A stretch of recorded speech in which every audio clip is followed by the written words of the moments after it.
Gibraltar has never been part of the customs union, so in the event of a No Deal Brexit, little will change for individual citizens. The same rules regarding declaration of goods, payment of duty and VAT refunds will apply. However, there will be an impact on businesses who bring goods over from the UK via land, such as local supermarkets.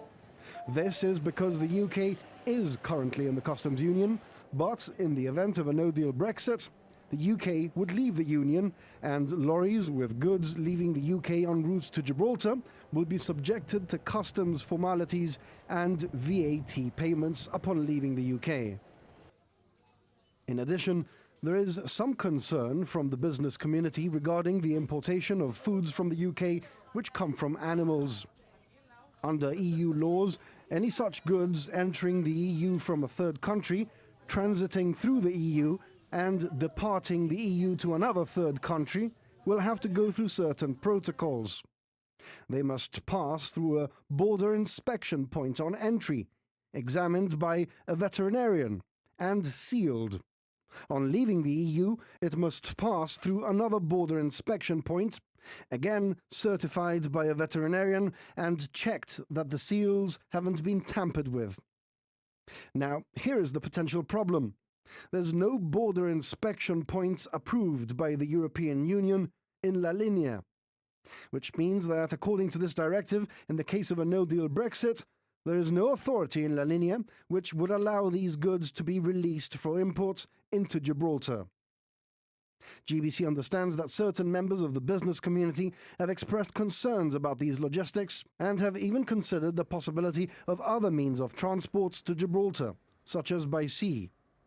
However, in Parliament a few weeks ago, and in answers to questions from independent MP Marlene Hassan, the Chief Minister assured that this was a non-issue, and that it had already been flagged at an early stage. He said the relevant directive did not apply to the border with Gibraltar. None of that is a concern, Mr. Speaker. First of all, the directive that she points to is adopted under the Common Agricultural Policy. It's not a policy that has applied to Gibraltar.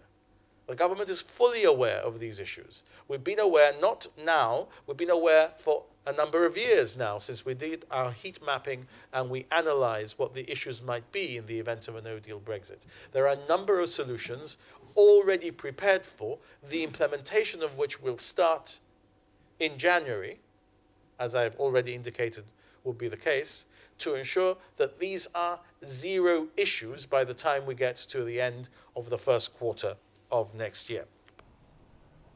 There will be an impact on financial services too. UK or Gibraltar incorporated companies will be treated as third country companies and therefore not automatically recognised under European Union law. UK and Gibraltar investment firms, banks and insurance companies will lose their EU passports and therefore no longer be able to offer services in the EU using current authorisations.